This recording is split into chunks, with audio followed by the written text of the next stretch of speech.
everybody. As you all know, I am Zack Rundell. And before I even start this presentation, I really want to start off on saying, last night we celebrated a man who is an inspiration, a man who has done so much and who has chased after a dream. And this, the first time I ever met Austin was at Harrisburg for the Pickle Awards ceremony. And he gave a presentation similar to this about NICA. And that really has been an inspiration to me. And anytime I get up on the stage, I think about that. I think about what he's done, what dreams he's chased after, and how well he spoke. And I really inspired to be him. And I liked how Matt said he's the founder and Austin's the savior, but he wasn't just a savior of NICA. He was a hero to me, and I'm sure to kids all over the country who have found cycling and the power of the bike and NICA. He is my hero. You are my hero. And some stuff kind of happened last night. We kind of went through gifts and all that kind of stuff. And one thing, I'm sorry, I'm just kind of, this is really emotional for me. I'm trying to make this really short and powerful and sentimental, and for us, for Austin with NICA. I've throughout the speeches and thank you for him. One word really came up: leader. But I thought to myself, where's a leader without a leader's jersey? Right? Yeah. So Austin, I'm going to be giving you my first ever leader's jersey, and don't worry, I washed it.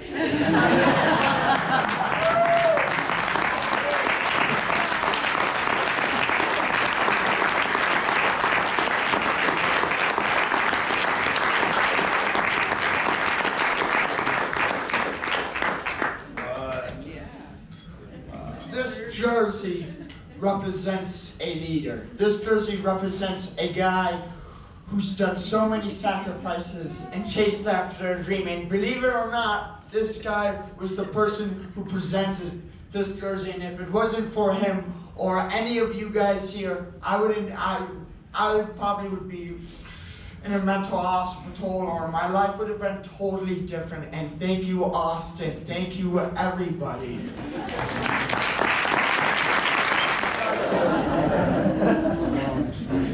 So, I'm going to be giving you a presentation on how mountain bike racing saved my life and gave me a future. And this presentation, I want to start off on saying, why are we here?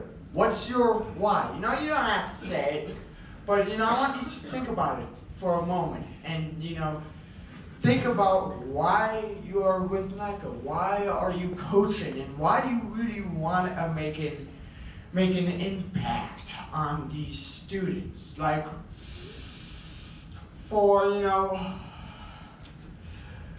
it takes one person to believe.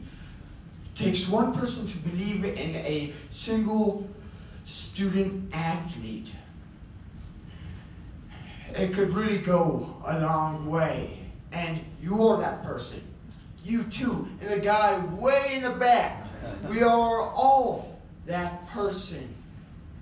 We are all that person who wants to change lives, who really for the better.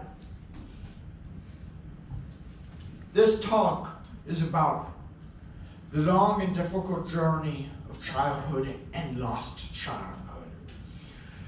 Never giving up, questioning the diagnoses, questioning standard treatment, the power of NICA and a bicycle, and most of all, never losing hope.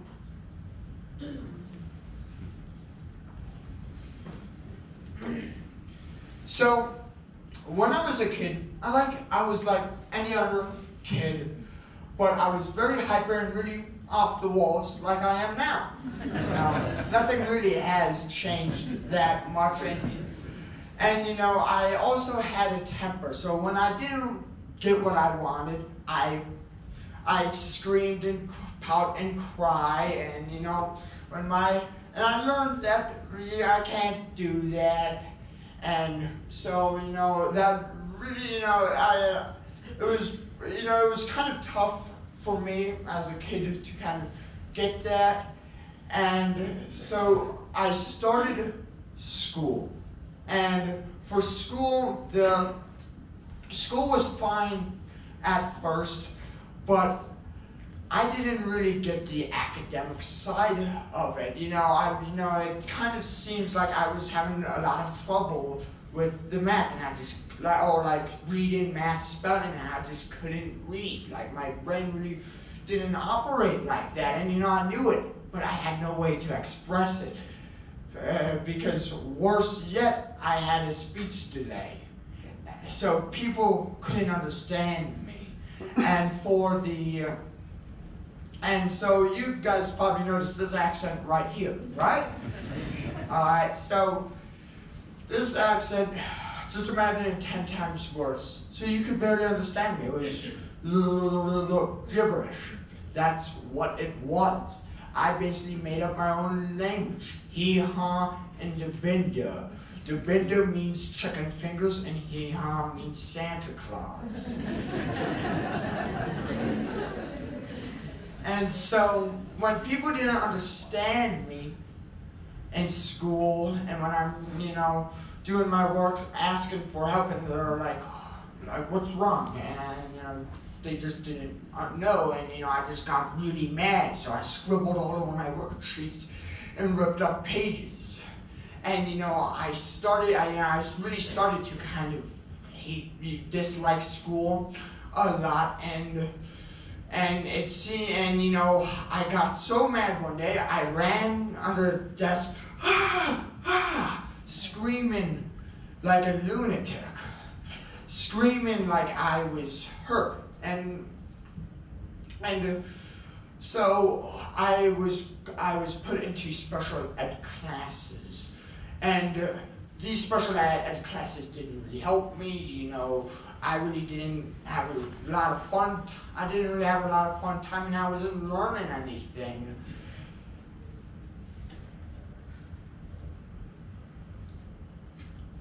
So my parents saw what was going on, and they took me to doctors. And these doctors gave me the first diagnosis was PDD, and so they decided to use the method, throw it to the wall and see what sticks. And what happened most of the time, it came off the wall and bit me. And really, I was.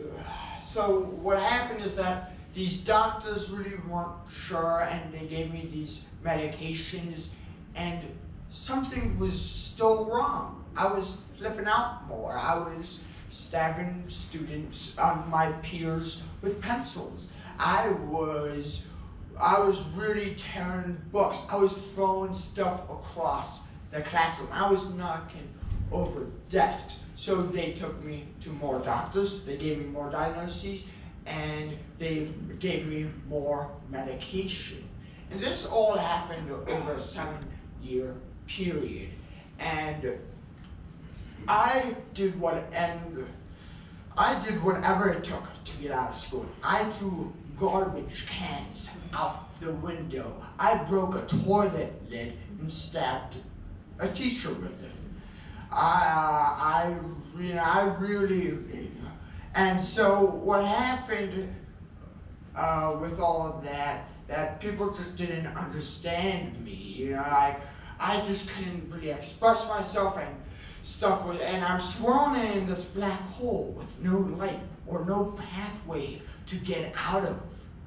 And stuff got worse. I developed a throat clearing tech, which I did 2 times a minute of every single day. And here it is.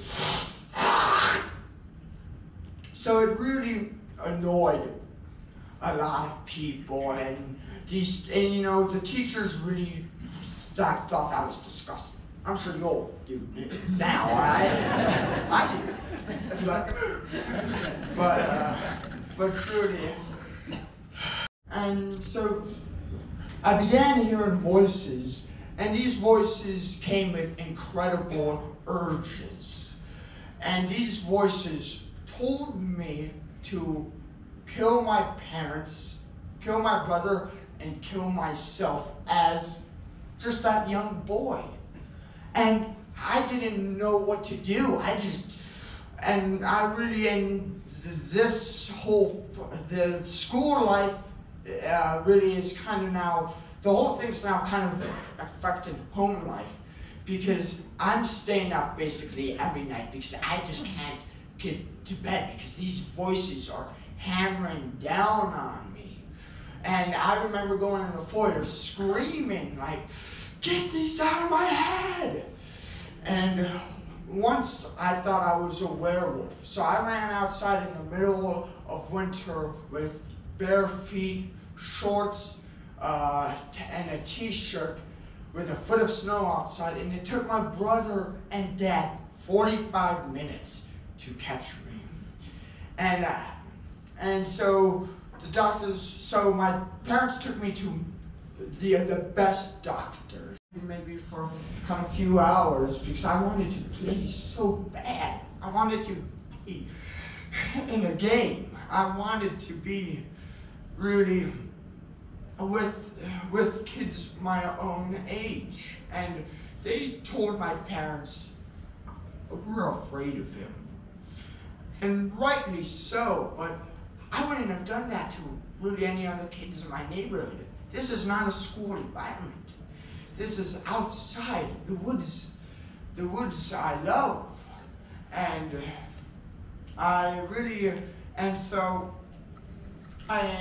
that really made me mad. And, you know, for a kid that age, and research has said this is not good for mental health, because feelings develop in these kids, and these feelings do stick with them for a long time.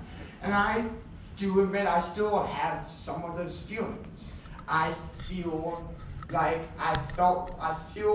Sometimes I feel like that kid that I was long ago.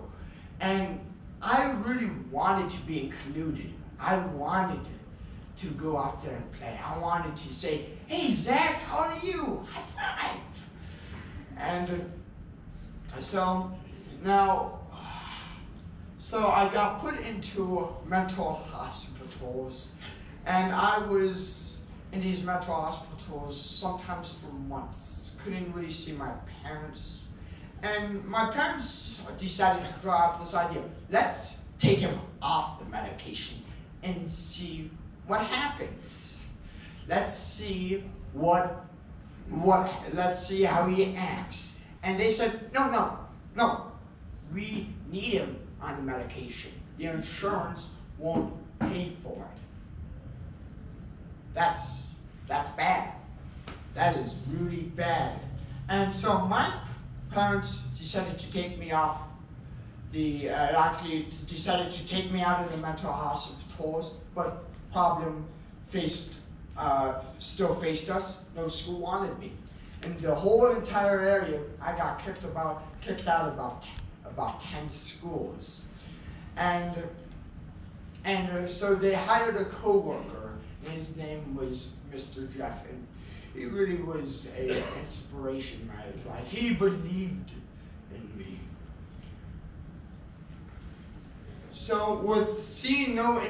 So my parents decided to sign me up for this nearby school named New Story for behavioral issues. I went there, and And for days on end, I was put in straitjackets.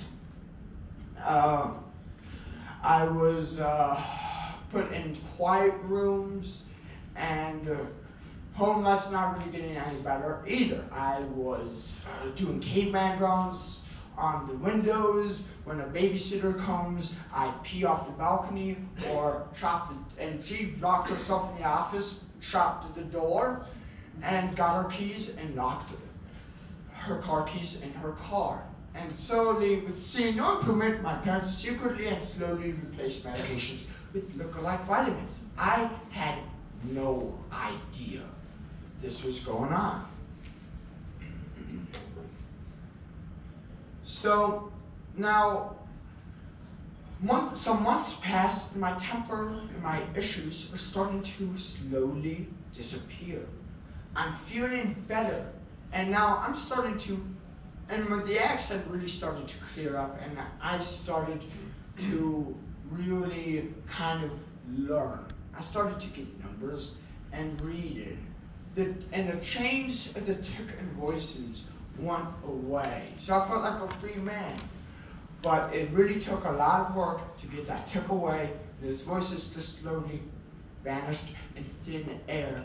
And now in this black hole I am in, a light is starting to shine. A light is starting to really shine on me.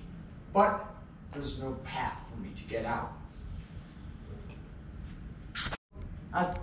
So, with my behavioral issues, my academic side came so far, they decided to enroll me in the DePaul school because I do have a learning disability. So when I started DePaul, I was unable to read a simple sentence. I was illiterate. You know, I couldn't even read NICA up there. It would be, what's NICA? Or something like that. And so I completed 4 years at the DePaul school, and I learned how to read, write, and do math. Even do book reports all by myself, which to me means a lot. Those were some thick books. So there was hope. And still, some of these doctors are saying, he's not going to live a regular life. He's not going to really amount to anything. You know, your best option is to really get him to a residential home, and that's the end of that story. So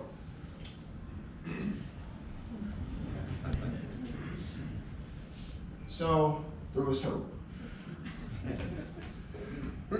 Now, so it's kind of throughout my life, you know, that game, you know, I lost my childhood. I couldn't play any game.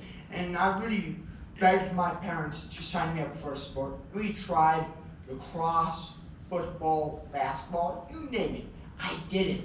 But on these games, I sat the bench. I couldn't have played. And that really made me mad. That really made me upset. Because I just want to go out there and play. And, you know, my parents did talk to the coaches, and they're like, no. You know, he's not really good enough, and it seems like he can't operate as well as the other kids. So he's going to sit on the bench, and we'll just work on giving him a chance. And so I decided to start riding this bike, this BMX bike, just around my neighborhood, and it grew into doing a 47 miles on a clunker mountain bike for a local fundraiser known as the Tour de Scranton. And this clunker mountain bike was just like riding on a concrete block. With no athletic background, but getting kicked out of lots of schools. And as fate would have it, Elena Dietz, a national champion, who is a NICA coach for the Keystone Composite Co-ed mountain bike team, and I saw a flyer for the new Interscholastic mountain bike program. So I was the first person to join the team. So I joined the local team, Keystone Composite Co-ed mountain bike team, and at that year there were about 26 racers, and now there's over 43. So that's big. That is huge. And so when I first started, I couldn't ride the trails. I fell about 8 or 10 times out there. Lucky for me, I had a helmet.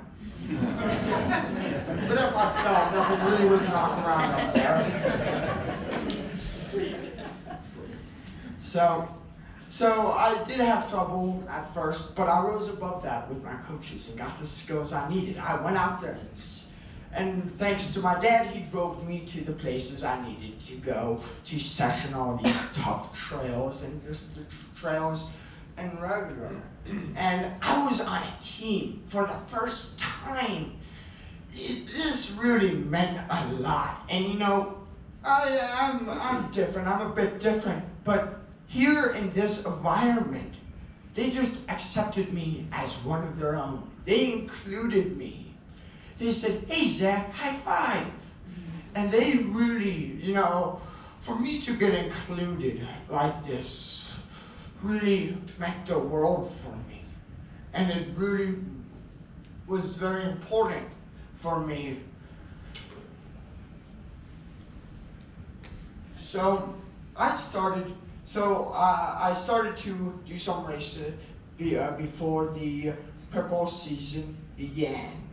And so the first race I did was at Mountain Creek, and at the time it was like racing in the Grand Canyon.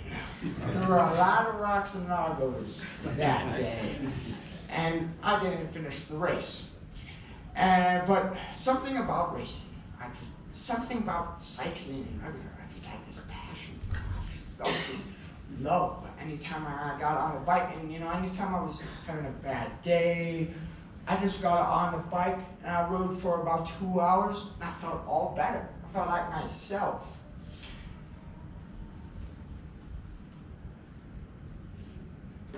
So my first year at NICA, I became second in the state for junior varsity, and I had a lot of fun chasing down the yellow jersey. And thankfully, that's not yours, Austin. That jersey up there. Year of racing, seeing the success I got in my first year of racing with Pickle, I decided to do a nearby series known as the Mid-Atlantic Super Series and just USA Cycling. And so what happened for the second year of varsity, I won the overall state championship title. Woo.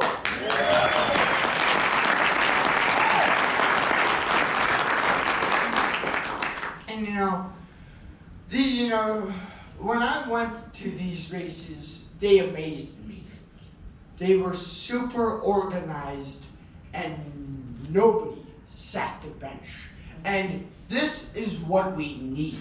This is what we need in this world. Because, you know, there's a lot of kids out there sitting on the bench. I was one of them, but I found the bike. I found it. And I'm not sitting on the bench. And for one thing is that my competitors and I weren't enemies, but we were brothers in arms. We pushed each other to the limit. And we wanted to see each other do well. We wanted to see how far we could push each other. And we really became good friends from that. So because of cycling and NICA, I have dreams. And I could see a very bright future for myself now. I have improved confidence within myself. I have many bike friends. For example, Nick Lando, Bobby Lee, who is a 3-time Olympian. I'm sure we all recognize that guy there. All right. And there's the yellow jersey again.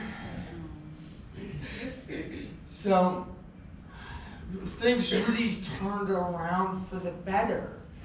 And it opened a whole new world for me.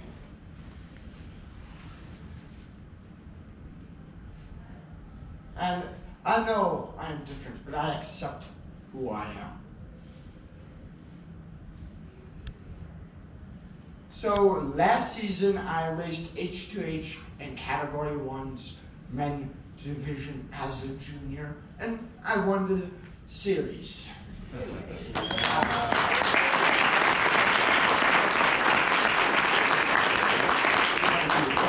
And that was with 2 years of racing as well.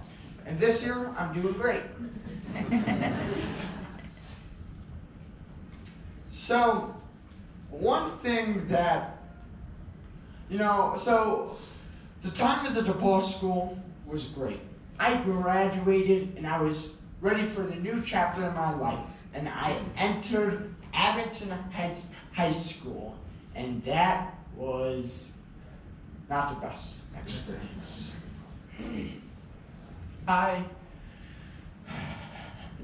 People really didn't accept who I was. Really didn't accept that. Didn't really understand my sport. And they bullied me. Bullying today is live and well.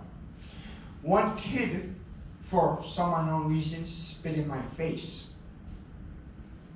And so, first year of high school, I did half of the year and I fell into a deep, dark depression. And this was like maybe about a year, probably a year ago, and suicide came to my thoughts again. And I really didn't like who I was. I hated me, and what happened is that I decided to get on an antidepressant, and this antidepressant rose my spirits up, made me happier, but it made my racing go low. Because when people passed me, I just laughed. I know, right? Surprisingly, Zack Rundell would laugh when somebody passed him. So last summer, and so I wanted to give high school another try, and it really wasn't my type of thing, and I just persevered. And when life gets tough, you just have to look down and keep on going, and that's what I did. And there's me with my new car, the Subaru, and there's me with the family. So my mom, she has done so many sacrifices for me. She always believed in me no matter what. And I am privileged to have that woman in my life. I am so privileged to have my brother Tom, who played those games with me when nobody else did, who taught me life lessons like, one, life is a huge uphill and it keeps on going. It's some gradual, of course. And my dad has done so much for me. He has really, like Mr. Coon said, my dad has driven me. He helps out with coaching, and he puts a lot of time into me, and I thank him for that. I really do. Thank you, Dad. Privileged to have the family I have.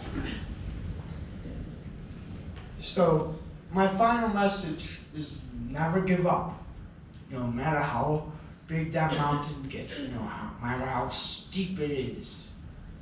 And never lose hope, no matter what. And you gotta push past comfortable to get on the top of the mountain.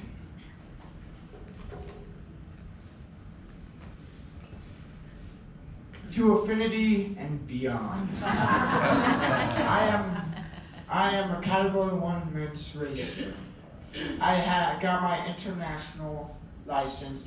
And this past year, I did my first international race at Mount Tremblant in Canada. There it was, right there. And I am on the High Elite Burner Fitness Development Team.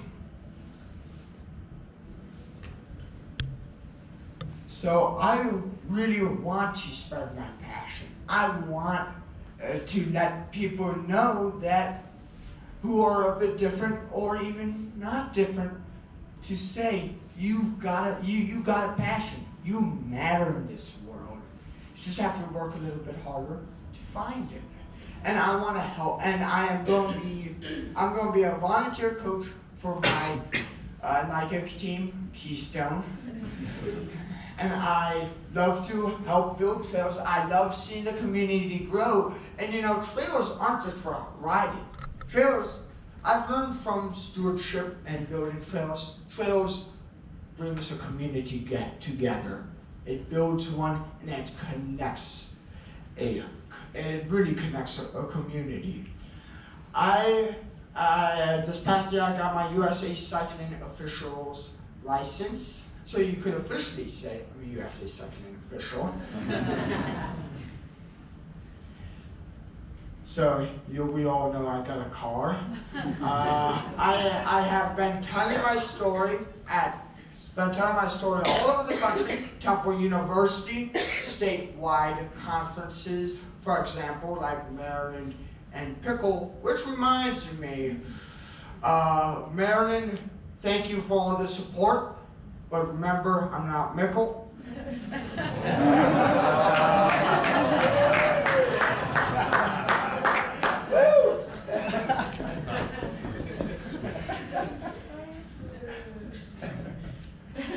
I'm Pickle.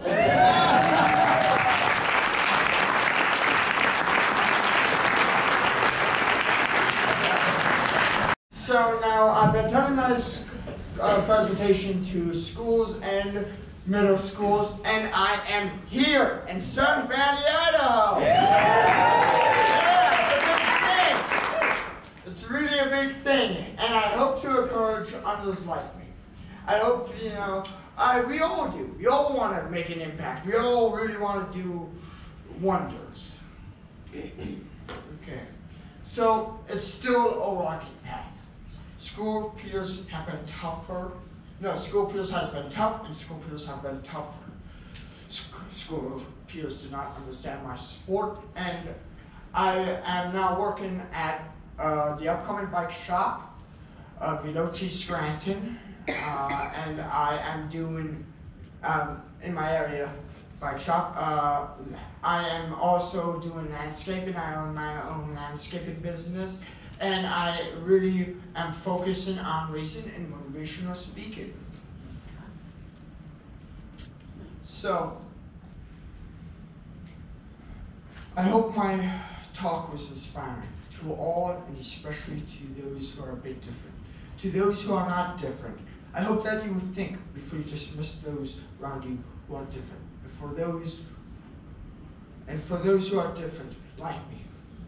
And to tell these kids who aren't good at other sports such as basketball, soccer, football, hockey, lacrosse, give NICA a go. I did, and look what happened. Nobody would have predicted this. My life has changed dramatically.